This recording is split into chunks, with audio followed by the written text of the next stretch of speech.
Hey guys, thanks for checking out this video today.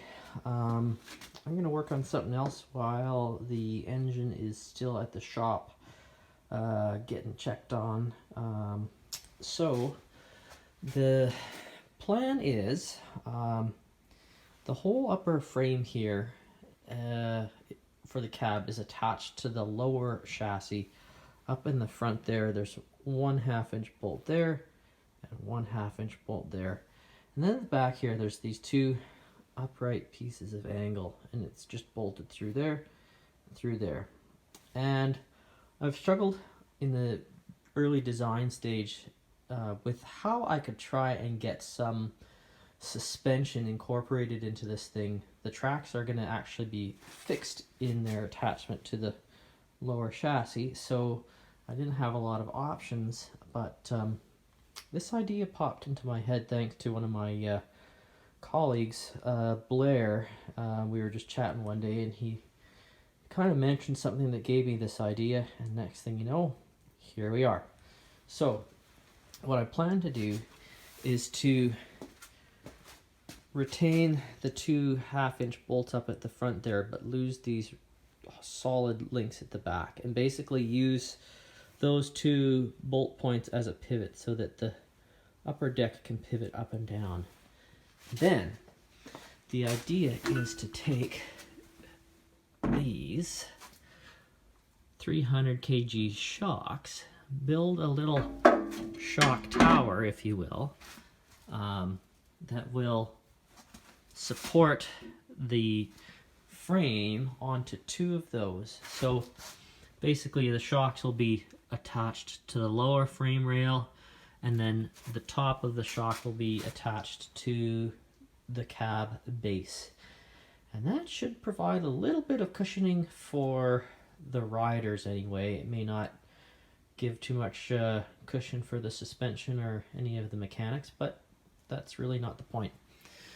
So yeah, these are the shocks I picked up. They were $100 for a pair of them on Amazon, of course. Really good deal. And so the plan here is, unfortunately, the bushings that come in these shocks are metric, 12mm metric. The outside of the bushing in the rubber part here is about 14mm, so really tough sizes to deal with.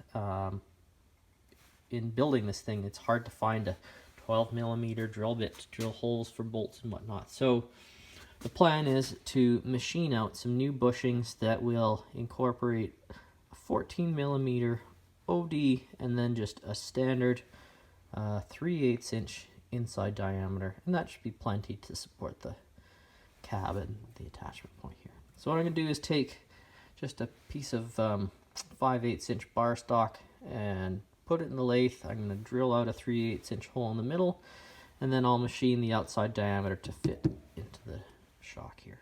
So that's what we're going to do.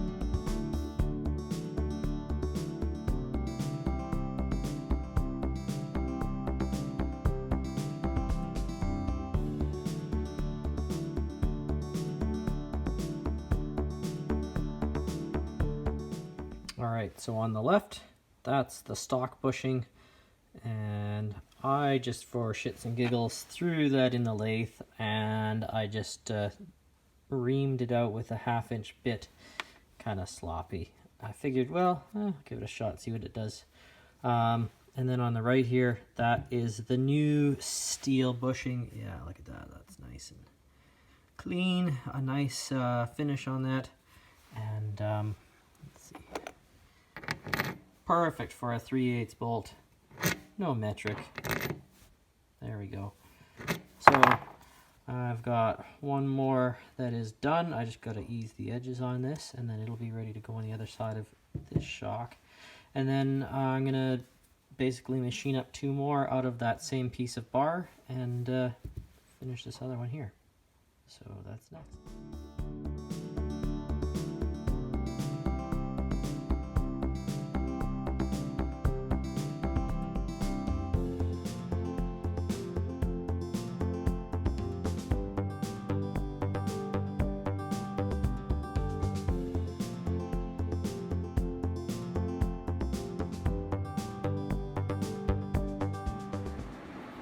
Okay, and I am all finished.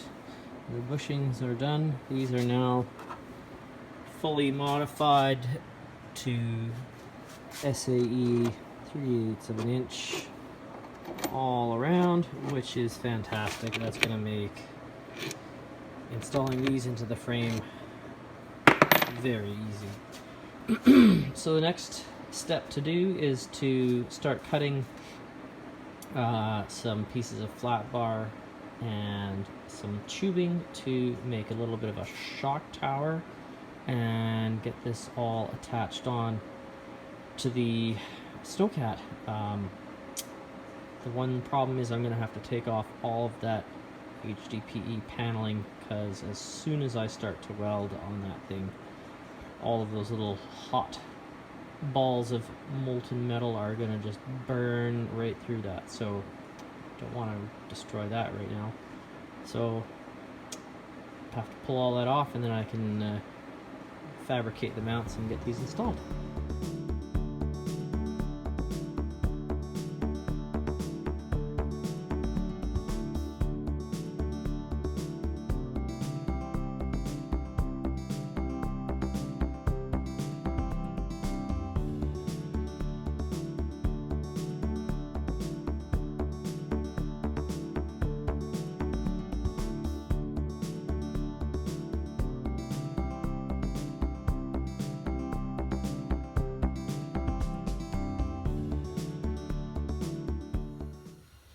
Alright, so I've got the shock tower attached to the cab base, and I've also got the lower shock mount attached to the frame.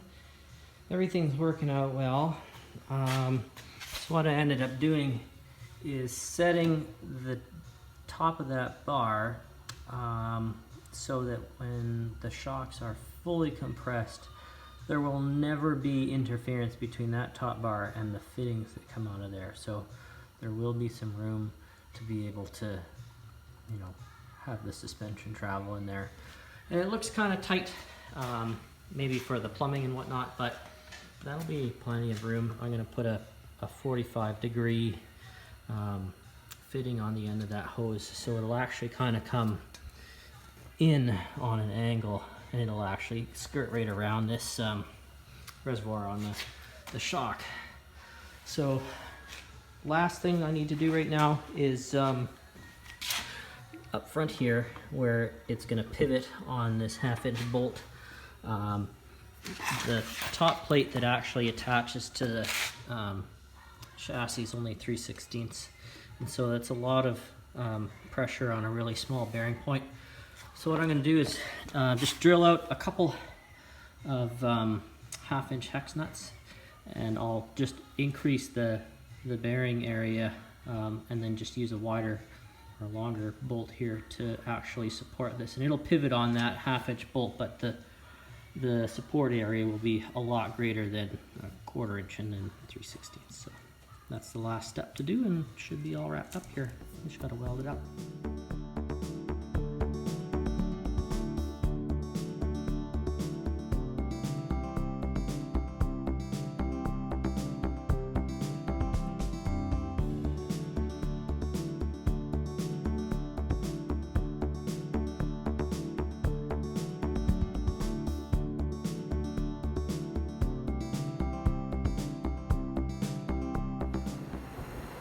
Okay, all finished here.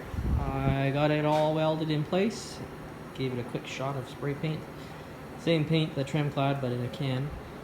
Works pretty good. So there we go. Everything's in place for the shocks. I got the nuts welded in on either side of the front pivots just to increase the surface area for that pivot. And everything's working out good. There's no preload really on the springs right now, so they're basically at the softest setting that they have, and then as I add weight to the cab and whatnot, I can introduce a little bit more preload on there. But just to give you an idea of how this looks.